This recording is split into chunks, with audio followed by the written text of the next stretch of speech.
short hair now. Goodbye, pandemic hair. Hello everyone, and welcome back to a video where I have to navigate all the construction noises going on outside my building because I can't be bothered to wait to film for the weekend. There's a reason why I needed to film this now, otherwise I'm gonna forget everything. Basically, there is a new movie entitled The Mitchells vs. the Machines that has just been released on Netflix. It is a Sony Pictures animation movie. They are the same people that brought you Spider-Verse, which, yay, and also the same studio that brought us the Emoji Movie. Hooray! In any case, I was a little bit skeptical about this movie because when the trailers first came out, I wasn't a super fan of the look. It looked a little bit too similar to Cloudy with a Chance of Meatballs, which was not an aesthetic that I was here for, but everyone and their mother on my timeline was saying it was amazing. Shay Frillis put out a video called The Mitchells vs. the Machines is Cinema. It has a 98% on Rotten Tomatoes, which is huge. So we have been waiting to watch this movie until we've been in the right mindset, Tim and I. And we finally watched it last night. First of all, the movie as a whole is just absolutely wonderful. It is probably one of the funniest movies I've ever seen, but it also has so much heart in it. I really appreciated the way that they talk about family, because it could be a really cliche, you know, family is the answer and family is number one and whatnot.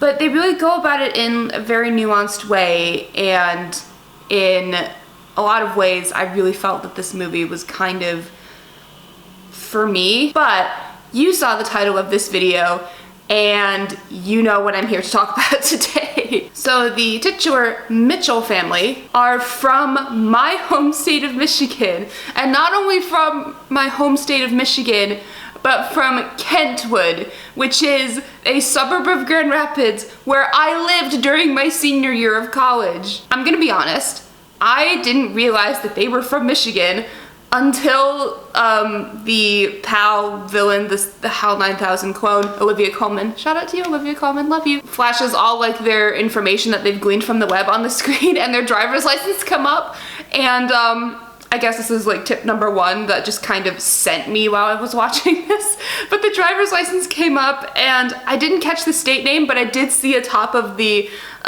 driver's license that it had the Mackinac Bridge on it, and I was like, wait. I'm not gonna show you my driver's license because I don't want you to have my private information, but yes, all Michigan driver's licenses are that shade and have the Mackinac Bridge on top, because we gotta let people know that we're from Michigan right off the bat. I worked in retail on and off for pretty much most of my adult life, and for a lot of things you do need to show your ID in order to be able to purchase something, especially if you're traveling.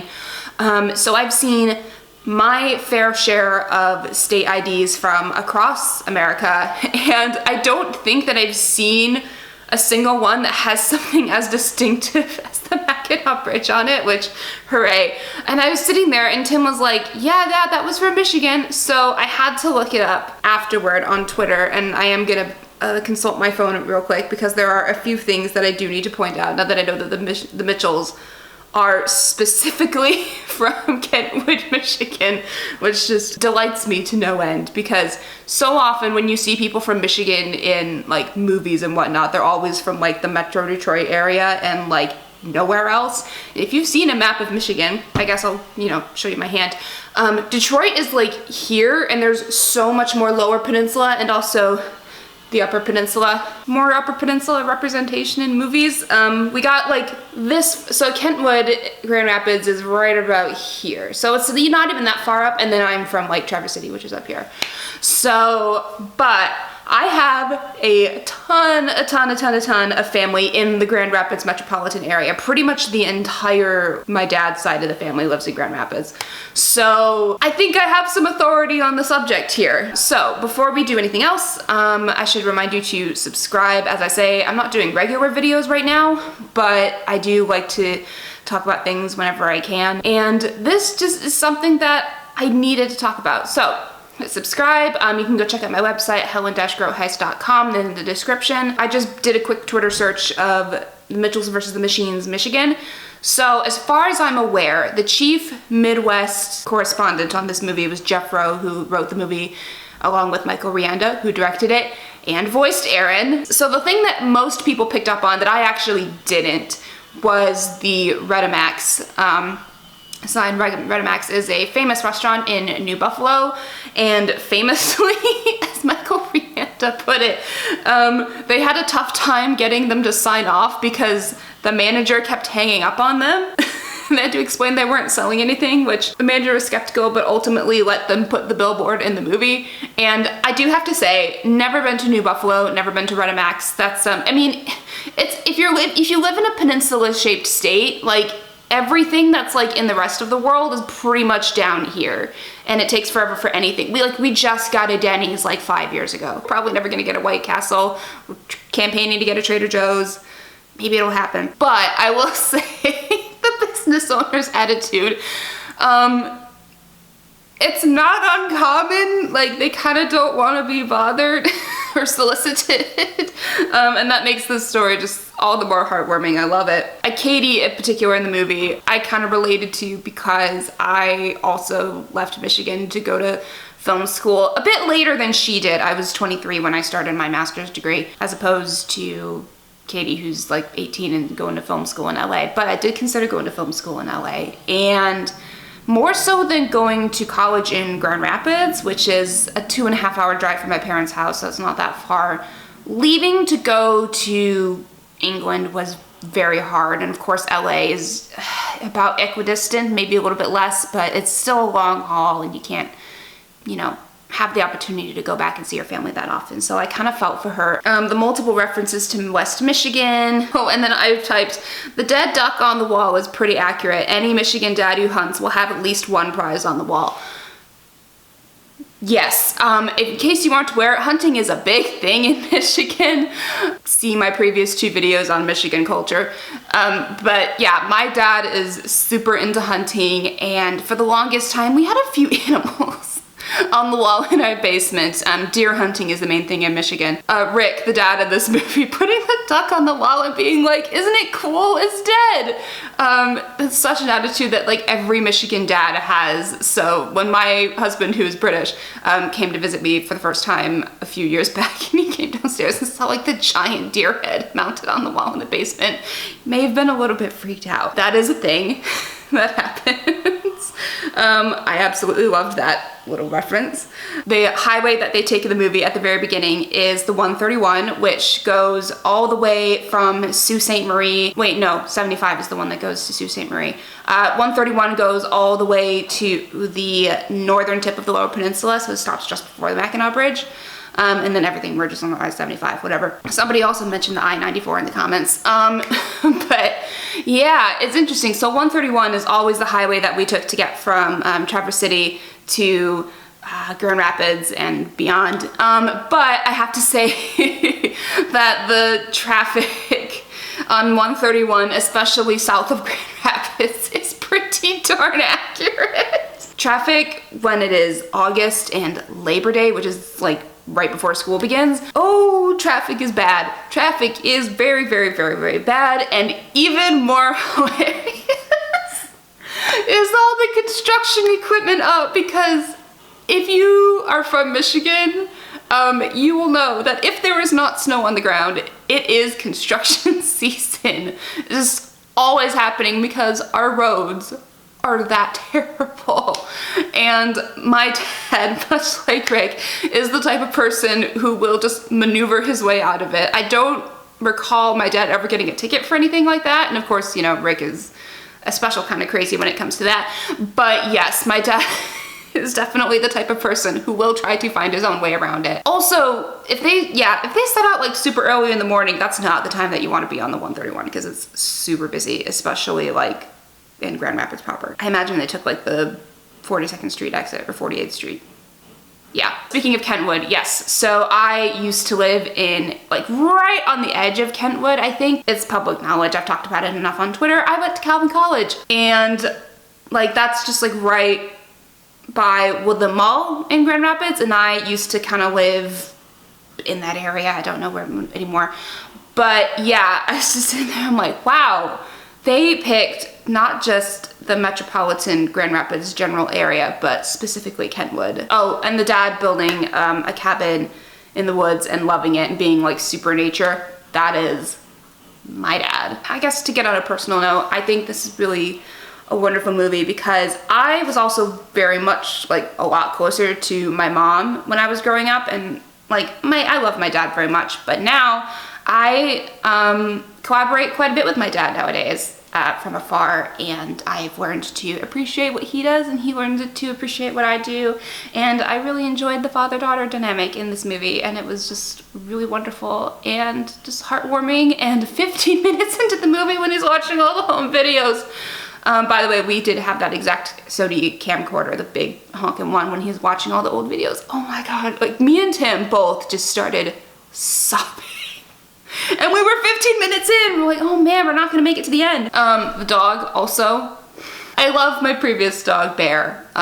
He passed away about a year ago, but if you've looked at my Tumblr and whatnot and seen him, he's who I call the Night Fury. I love him so much, but he was a little bit stupid. But yeah, very much, I didn't have a dog quite as weird as Monchi, but can relate. Somebody literally just like stalked my life and wrote this movie for me, I have to say. So, critiques. There are a lot of things that are Michigan accurate, which I really appreciate, but there's also a lot of things that are not, which is the Michigan accent for any of these characters is non-existent. I kind of get it for the parents because like I don't think are originally from Michigan, but the kids were definitely raised here, so they should definitely have Michigan accents. No one in this movie goes, oh, trying to get past ya. If you have watched either of my two videos, Michigan slang, none of that pops up here. How to be a Michigander, yeah, none of that. And someone specifically pointed out, Aaron calls pop soda sweetie. If you are from Michigan, it is pop. Look, I know I live in a different country and like I'm kind of going back and forth at the minute, but like if you're from Michigan, if you're a lifelong Michigander, it is pop. There's no argument about it. And even like Pop Rocks and whatnot, but you do not call it soda unless it's Jones. Right, another thing that doesn't happen from any of the characters in this movie is taking like big phrases of like 4 or 5 words at least and shortening them into like 1 or 2 syllables, which is something that we do a lot. For example, when we're asking someone, what did you eat? It's not super uncommon for me to just like, especially if I'm in a hurry, go jeet, as in like D-G-E-E-T, like 1 syllable there. There wasn't a lot of that going around, but yeah, there's a lot of just the Midwestern aesthetic. Oh, we need to talk about the mom, Linda, just, yeah, excellent voice casting. My Rudolph. Could have put a little bit of work on her Michigan accent, but it's fine, but the end. The end. I'm not kidding when I'm saying like, this is my mom. Like, I have seen my mom go into full like mama bear rage mode to protect her children.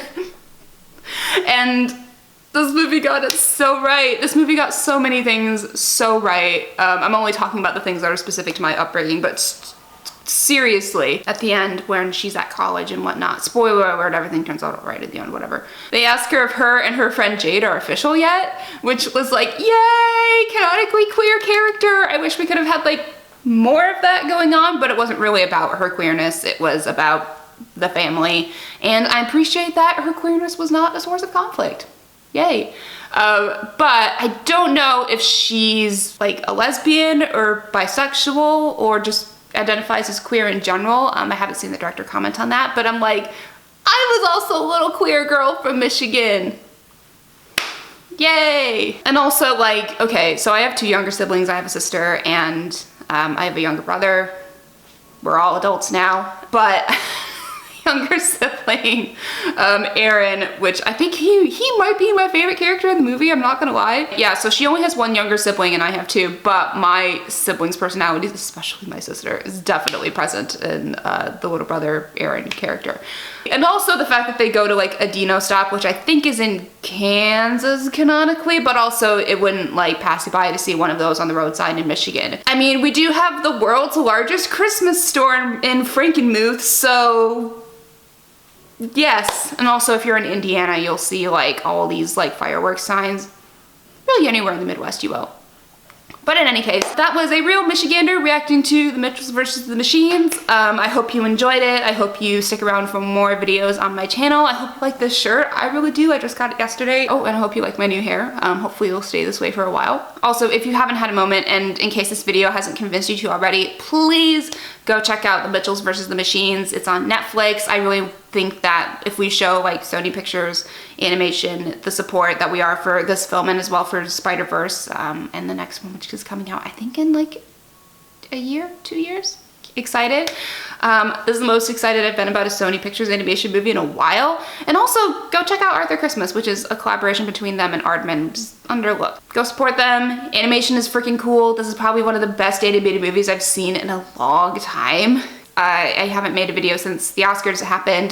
Go check out Nomadland on Disney Plus Star in the UK if you haven't. It's on Hulu in the United States.